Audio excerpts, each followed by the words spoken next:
E aí, ligados, tudo bem com vocês? Nessa temporada, nós estamos tratando de assuntos do dia a dia, como educação e comportamento. E hoje, nós vamos entender um pouquinho mais sobre qual a influência do ensino religioso na educação. Fique com a gente, fique ligado na palavra.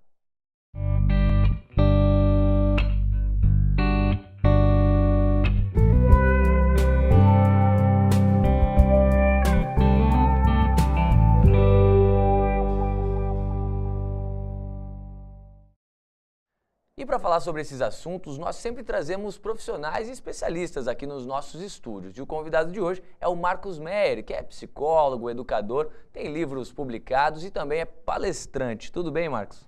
Tudo bem, é um prazer estar aqui com vocês de novo. Legal, novamente, né? Porque a gente já falou com o Marcos em uma outra oportunidade sobre profissões e você encontra o link aqui na descrição desse vídeo. Só que o tema de hoje é qual a influência do ensino religioso na educação. Só que antes de falar sobre isso, nós vamos orar. Ore com a gente. Senhor nosso Deus, bom Pai que estás nos céus, agradecemos mais uma vez Tua presença em nossa vida e a oportunidade de tratar desse tema que é tão importante para o nosso dia a dia. Nos acompanhe, nos dá a Tua sabedoria, em nome de Jesus. Amém. Amém. Marcos, para a gente começar a tratar desse assunto, né? A gente sabe que a gente vive no Brasil, que é um país laico, existe um incentivo ao respeito às religiões, às crenças. E como equacionar, então, o ensino cristão nas escolas? Tem como a gente encontrar um equilíbrio? Tem, e é importante a gente discutir sobre isso. Veja, para começar a nossa conversa, seria interessante a gente fazer uma diferença, marcar uma diferença entre religião e religiosidade. O que é religião? Religião é um conjunto de ideias, de princípios, de valores, de conhecimento a respeito de Deus e da relação do homem com Deus. Então isso se chama religião, ou seja, é conhecimento, é um conjunto de ideias, é um conjunto de princípios.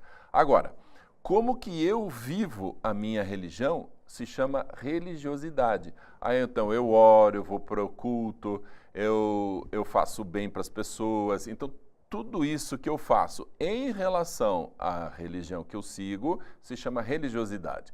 E aí é interessante a gente observar que nas escolas a gente pode e deve ensinar religião, não religiosidade. Porque a religiosidade vai depender de qual é a religião que você segue, e a religiosidade é uma prática que daí pode ser muito bem e deve ser ensinada na família e na igreja, nas comunidades. Então é isso que a gente precisa diferenciar. Então, mas estão ensinando religião na escola. Oh, graças a Deus, porque é um conhecimento e o conhecimento é necessário ser transmitido, é necessário ser construído com os alunos na sala de aula. Então, eu preciso conhecer candomblé, o espiritismo, o catolicismo, cristianismo, islamismo. Quando eu conheço tudo isso, não estou falando de prática, que é religiosidade. Quando eu conheço tudo isso, eu tenho muito mais capacidade de avaliar e criticar qualquer uma delas, inclusive até de escolher uma delas, do que se eu não tenho informação nenhuma. Então a escola é o lugar onde a gente precisa fazer isso. E a lei permite que haja o ensino religioso nas escolas. No entanto, nas escolas públicas, ele não pode ser assim para fazer com que os alunos se convençam a seguir determinada religião. Isso não pode, a gente chama de proselitismo, isso a lei não permite. No entanto, numa escola particular, nós temos aí dois tipos, a escola particular confessional, que diz nós somos adventistas, nós somos batistas, nós somos católicos, e a escola particular não confessional. Então o que a gente pode observar? Na escola confessional, eu sei que vai ser determinada religião que vai ser vivenciada lá. Então vai ter um culto. Puxa, isso é da religiosidade? Claro que é, mas eu matriculei meu filho numa escola que abertamente disse que ia fazer isso. Então não há nenhum problema. Eu faço essa escolha de forma consciente. O problema acontece quando Eu coloco o meu filho numa escola não confessional, que não declara absolutamente nada e, de repente, vem convencer o meu filho a seguir uma ou outra religião. Isso é um problema, isso está errado, isso está equivocado, porque a gente está usando mentira. Não, aqui a gente não prega religião nenhuma, mas na prática estão fazendo. Isso não é legal. Então, nós temos que ser claros, sempre abertos, sempre honestos e éticos em relação ao ensino religioso. Aí não há nenhum problema. Marcos, e hoje em dia nós vemos em tempos em que a família, às vezes, terceiriza a educação, né? Isso pode ser perigoso, a família depender muito da escola para educar os filhos, inclusive na questão da religião? Essa é uma boa pergunta. Antigamente, a criança chegava na escola, já sabia, com licença, por favor, muito obrigado, desculpa, eu errei. Ou seja, a educação básica, os princípios básicos já eram ensinados pela família. Hoje, infelizmente, pela realidade social, pelas novas tendências sociais, o que está acontecendo? Muitos pais estão terceirizando essa educação, estão delegando para a escola essa responsabilidade. Ao meu ver, é um grande equívoco e é por isso que as escolas estão penando tanto. Então, o professor, isso eu tenho conversado com professores no Brasil inteiro, o professor, em média, perde 15 minutos de cada aula para mandar o aluno sentar, prestar atenção, abrir o caderno, pegar o livro, para com esse celular, saia da internet, desligue isso. Tudo isso faz parte do respeito ao professor. Eu entro na sala e vou aprender com este homem, com esta mulher, com este professor. Então, o que eu faço? Eu me preparo para isso. Mas que aluno faz isso? O aluno que já aprendeu em casa que ele tem que respeitar o professor. Então, e isso é fundamental que aconteça. Então, os pais precisam admitir que é deles a responsabilidade da educação básica e deixar para a escola a educação de currículo. No entanto, como a gente sabe que isso não está acontecendo, que os pais não estão conseguindo fazer uma boa educação aos seus filhos, a escola precisa assumir essa responsabilidade. Muita escola diz assim, isso não é nosso trabalho é currículo. Gente, isso é um equívoco muito grande, porque se a escola não ensinar, com licença, por favor, muito obrigado, ele não aprende em casa, não aprende na escola, vai aprender aonde? Vai entrar em conflito, vai entrar em briga e quem vai ensinar vai ser a polícia. Então a escola precisa admitir esse papel que a família, infelizmente, está deixando de fazer e acabar, então, explicando, ensinando orientação básica de princípios básicos. Marcos, para a gente voltar a falar um pouquinho da questão da religião na escola, você até comentou lá na primeira resposta, mas dá para a gente pontuar que tipos de ensinos podem ser realizados para que as crianças, como você falou, saiam entendendo o que é, mas sem aquela prática influenciada? Isso é importantíssimo. Veja, vamos pegar o cristianismo. Se perguntar para Jesus Cristo, como foi perguntado, qual é a verdadeira religião?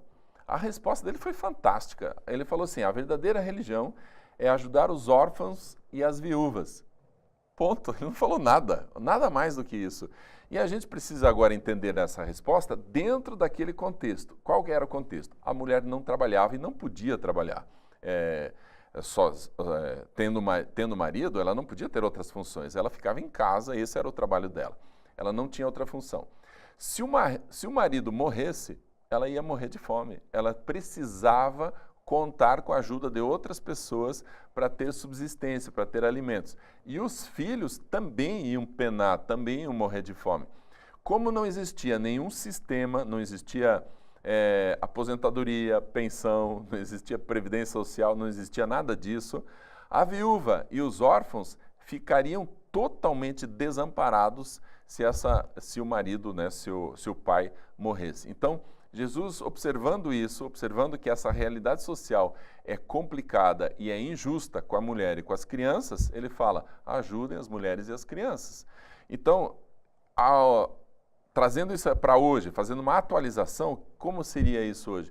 Quais são os segmentos da nossa sociedade que precisam de ajuda, precisam de cuidado e que a gente não está fazendo? Gente, isso é seríssimo.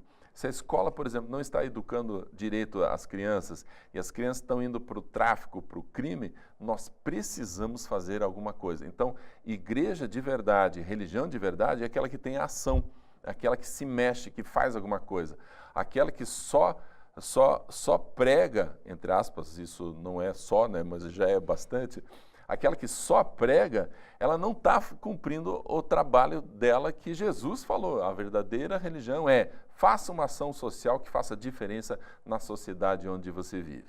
E aí a gente vai para os princípios. O próprio Jesus disse quais são os grandes princípios, quando perguntaram quais são os grandes mandamentos, quais são os mandamentos que a gente deve seguir.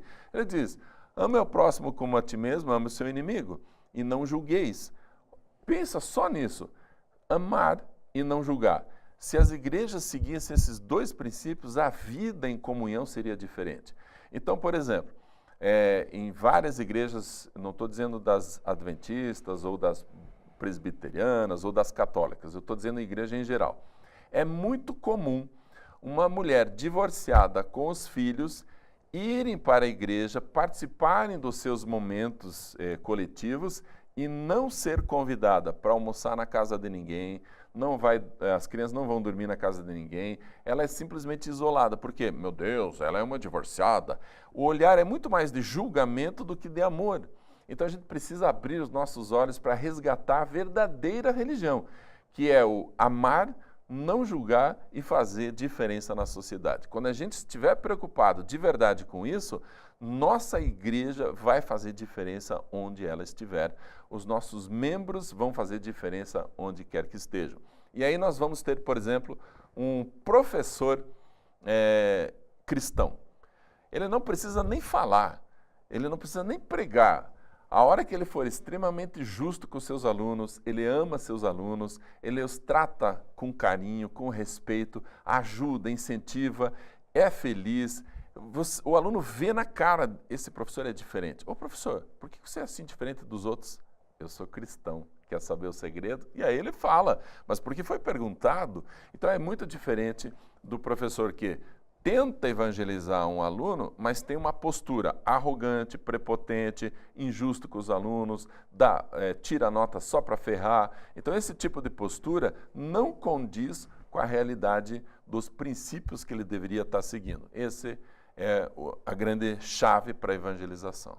Marcos, eu ia até te perguntar com relação aos reflexos, né, que isso gera, o ensino religioso e também o comportamento dentro das escolas. Você até comentou um pouquinho, mas então existem aspectos positivos e negativos nessa situação, né? Com certeza. Uma escola que segue os princípios cristãos, por exemplo, uma escola cristã evangélica, o que ela vai fazer? Ela vai amar, não julgar, e vai ajudar as crianças e os seus alunos de toda a forma que puder. Essa ação social, essa diferença no seu tratamento vai ser percebida pelos pais, vai ser percebida pelos alunos. Imagina uma escola tendo uma ação social na sua redondeza, no bairro onde ela está. Todo mundo do bairro: a gente gosta muito daquela escola, ninguém picha os muros daquela escola, porque aquela escola ajuda a gente. Mas como que ela ajuda? Como é que esse povo sabe que essa escola ajuda? Porque realmente tem uma ação prática na sociedade. É isso que está faltando. A gente precisa resgatar esses valores, esta ação de verdade para fazer diferença. E aí o que a gente vai começar a perceber? Que as pessoas vão se encantar com aquilo que a gente prega. E é isso que essa é a chave da evangelização, quando as pessoas se encantam com a nossa postura, com a nossa vida, com os nossos valores, com os nossos princípios e quer também beber dessa fonte. E aí a gente mostra que a fonte mesmo é Jesus. Agora, se a gente tem a gente se isola na escola, não vou emprestar a cancha para aqueles meninos jogarem bola porque eles não são da nossa igreja. Que ação que você quer ter na sociedade se você vive atrás dos muros? Então nós precisamos nos abrir para a sociedade, trazer as pessoas para dentro da escola, dizendo: nós somos diferentes, nós temos alegria no nosso coração que a gente pode repartir com você. Marcos, e a gente está chegando já ao final aí da nossa entrevista, mas se fosse para deixar um conselho para os pais, no momento de escolher uma escola, de optar por uma educação, um caminho onde ele quer que o filho siga, o que você diria? Olha só, deixa eu contar uma historinha bem rápida do que aconteceu nos Estados Unidos. Algumas escolas começaram a ensinar criacionismo, que o criacionismo quer dizer assim: Deus criou o homem e a mulher, Deus criou a humanidade. Alguns professores se revoltaram dizendo assim: nós temos que ensinar darwinismo, que é a evolução da espécie. Bom, Essa briga foi tão grande que agora existem escolas criacionistas e escolas evolucionistas. E se você for numa, não vai aprender nada do que é ensinado na outra. Gente, isso é uma grande besteira. Então, qual é a chave? Você coloca teu filho numa escola evangélica, uma escola cristã, uma escola católica, uma escola que tem princípios claros e fala desses princípios. E lá dentro dessa escola, então, o teu filho vai aprender religião, vai aprender princípios, valores, ética, vai aprender a ser honesto, vai ter uma série de valores muito claros e também na aula de ciências vai aprender sobre evolucionismo, porque é uma teoria e não é para você seguir e se ajoelhar diante de Darwin, não é isso. É um corpo de conhecimentos, um corpo de conteúdo que você pode aprender e dizer assim, isso é da evolução da espécie, isso é da ciência, isso é uma teoria darwinista. Eu acredito na criação de Deus, que Deus criou a humanidade. Então, o que esse aluno está fazendo? Ele tem dois conhecimentos. Agora, se eu coloco o meu filho numa escola onde ele vai aprender só o evolucionismo, porque ela rejeita totalmente qualquer tipo de ensino religioso, ou só a religião rejeita qualquer ciência sobre o cristianismo, sobre a evolução ou sobre a criação do homem, o que está acontecendo com essa criança, com esse adolescente? Ele está aprendendo pouco. Eu não quero isso, eu quero que meu filho aprenda bastante e saiba diferenciar essas duas coisas. Nós estamos falando de coisas diferentes, isso é muito mais rico do que fazer o que está sendo feito nos Estados Unidos, que é separar as coisas, cada um ensina só um pedacinho da vida. Então a dica para os pais que eu daria é, coloque seu filho numa boa escola com princípios bem declarados que sabe o que está fazendo. E aí você vai ter um filho, vai ter um ambiente, vai ter a certeza que vai ter um ambiente com cuidado, com princípios, com valores e onde ele vai aprender também os outros conteúdos que são da ciência. É muito melhor do que separar as coisas. Um grande abraço para você, Deus te abençoe. E você tem algumas publicações, né, Marcos? Antes da gente Pois se despedir, pode deixar aí Já estou me despedindo, mas tem. mas fique à vontade aí para divulgar. Você tem algumas publicações nessa área. Quem quiser estar em casa aí, pode acessar o seu site lá e adquirir, é assim mesmo? Eu tenho, o meu último livro é Desligue Isso e Vai Estudar, Orientações Práticas para Pais. Na verdade, esse livro nasceu de pais que me enviaram e-mails perguntando, meu Deus do céu, meu filho está fazendo isso, isso, isso, o que eu faço? Então eu peguei os 22 e-mails com os 22 temas mais abrangentes e respondi de jeito bem prático. Faça isso, faça aquilo, coisas bem úteis mesmo. E aí eu defendi, historicamente, cientificamente, eu fiz a justificativa científica embaixo de por que eu dei aquela orientação. Então é um livro que tem uma pergunta real, uma resposta prática e está fundamentado psicologicamente e educacionalmente. Então vale a pena todos os pais conhecerem. Ok, Marcos Meyer, psicólogo, profissional, sabe tudo sobre educação, deu várias dicas preciosas aí pra gente. Agradeço aí a sua participação e as informações, viu, Marcos? Foi um prazer estar aqui. Tá certo. Você que está aí ligado na palavra, continue com a gente, viu? Clicando nos links aqui embaixo do nosso vídeo, você vai acessar muitos outros conteúdos que nós temos aqui no nosso canal. Não esqueça de se inscrever e quando você clica naquele botãozinho vermelho, aparece um sininho logo do lado. Você vai clicar nele também para passar a receber aí as notificações quando a gente publicar vídeos novos. Não deixe também de comentar aqui no nosso vídeo e deixar o seu joinha, porque é muito importante para a gente registrar sua participação. A gente fica por aqui, um abraço para você, fiquem sempre ligados na palavra.